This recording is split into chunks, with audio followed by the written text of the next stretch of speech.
let's continue reading. I know several investors who quit after losses because they were exhausted, physically exhausted. Spreadsheets are good at telling you when the numbers do or don't add up. They're not good at modeling how you'll feel when you tuck your kids at night wondering if the investment decisions you've made were a mistake that will hurt their future. Having a gap between what you can technically endure versus what's emotionally possible is an overlooked version of room for error. Another is saving for retirement. We can look at history and see, for example, that US stock market has returned an annual average of 6.8% after inflation since the 1870s. It's a reasonable first approximation to use that an estimate of what to expect on your own diversified portfolio when saving for retirement. You can use those return assumptions to back into the amount of money you'll need to save each month to achieve your target nest egg. But what if the future returns are lower? What if long-term history is a good estimate of the long-term future, but your target retirement date ends up falling in the middle of a brutal bear market like 2009? What if a future bear market scares you out of stocks and you end up missing a future bull market, so the returns you actually earn are less than market average? But if you need to cash out your retirement accounts in your 30s to pay for a medical mishap? The answer to those what ifs is you won't be able to retire like you once predicted, which can be a disaster. The solution is simple. Use room for error when estimating your future returns. This is more than science. For my own investments, which I'll describe more in chapter 20, I assume that future returns I'll earn in my lifetime will be 1/3 lower than the historic average. So I save more than I would if I assume the future will resemble the past. It's my margin of safety. The future may be worse than 1/3 lower than the past, but no margin of safety offers a 100% guarantee. A 1/3 buffer is enough to allow me to sleep well at night. And if the future doesn't resemble the past, I'll be pleasantly surprised. The best way to achieve felicity is to aim low, says Charlie Munger. Wonderful. An important cousin of room for error is what I call optimism bias in risk taking, or Russian roulette should statistically work syndrome, an attachment to favorable odds when downside is unacceptable in any circumstance. Nassim Taleb says, you can be risk loving and yet completely averse to ruin, and indeed you should. The idea that you have to take risks to get ahead, but no risk that can wipe you out, is ever worth taking. The odds are in your favor when playing Russian roulette, but the downside is not worth the potential upside. There is no margin of safety that can compensate for the risk. Same with money. The odds of many lucrative things are in your favor. Real estate prices go up most years, and during most years, you'll get a paycheck every other week. But if something has 95% odds of being right and 5% odds of being wrong, means you will almost certainly experience the downside at some point in your life. If the cost of the downside is ruin, the upside, the other 95% of the time likely isn't worth the risk, no matter how appealing it looks. Leverage is the devil here. Leverage, taking on debt to make your money go further, pushes routine risks into something capable of producing ruin. The danger in that rational optimism most of the time masks the odds of ruin some of the time.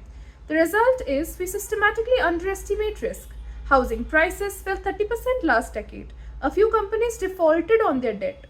That's capitalism. It happens.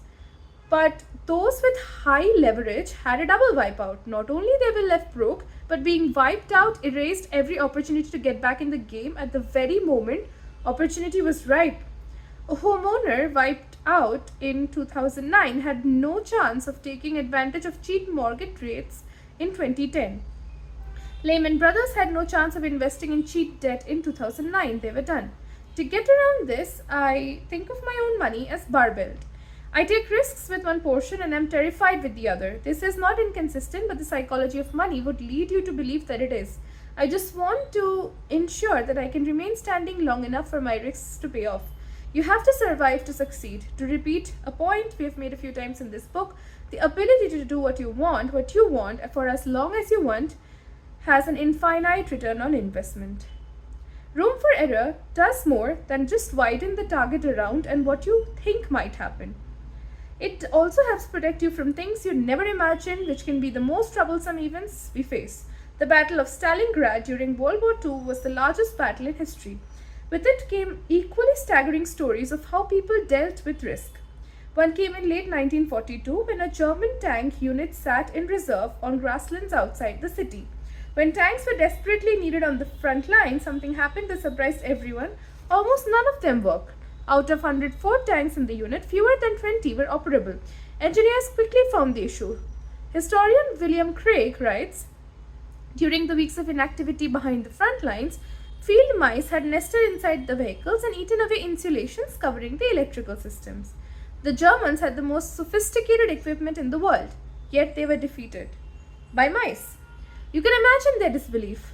They almost certainly never crossed their minds. What kind of tank designer thinks about mouse protection? Not a reasonable one, and not one who studied tank history. But these kind of things happen all the time. You can plan for every risk except the things that are too crazy to cross your mind, and those crazy things can do the most harm because they happen more often than you think and you have no plan how to deal with them. In 2006, Warren Buffett announced a search for his eventual replacement. He said he needed someone genetically programmed to recognize and avoid serious risks, including those that never before encountered. I have seen this skill at work with startups. My firm, Collaborative Fund, has backed. As a founder, to list the biggest risks they face and the usual suspects are mentioned, but beyond the predictable struggles of running a startup, here are a few issues we've dealt with among our portfolio companies. Water pipes broke, flooding and ruining a company's office. A company's office was broken into 3 times. A company was kicked out of its manufacturing plant. A store was shut down after a customer called health department because she didn't feel like another customer brought a dog inside. A CEO's email was spoofed in the middle of a fundraise that required all of his attention. A founder had a mental breakdown. Several of these events were existential to the company's future, but none were foreseeable because none had previously happened to the CEOs dealing with these problems or anyone else they knew for that matter. It was uncharted territory. Avoiding these kind of unknown risks, almost by definition, is impossible. You can prepare for what you can't envision. If there's one way to guard against their damage, it's avoiding single points of failure. A good rule of thumb for things in life that's everything can break will eventually break. So if many things rely on one thing working and that thing breaks, you're counting the days to catastrophe. That's a single point of failure. Some people are remarkably good at avoiding single points of failure. Most critical systems of airplanes have backups, and the backups often have backups.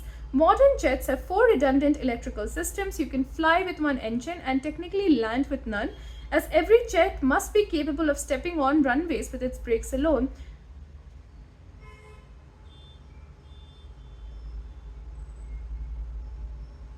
Without thrust reverse from its engines. Suspension bridges can similarly lose many of their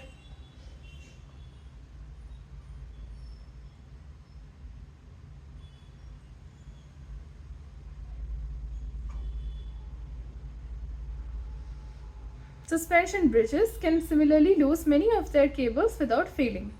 The biggest single point of failure with money is a sole reliance on a paycheck to fund short-term spending needs, with no savings to create a gap between what you think your expenses are and what they might be in the future. The trick that often gets overlooked even by the wealthiest is what we saw in chapter 10, realizing that you don't need a specific reason to save. It's fine to save for a car, a home, or for retirement, but it's equally important to save for things that you can't possibly predict or comprehend, the financial equivalent of field mice. Predicting what you will use your savings for assumes you live in a world where you know exactly what your future expenses will be, which no one does. I save a lot and I have no idea what I'll use the savings for in the future. Few financial plans that only prepare for known risks have known margin of safety to survive the real world.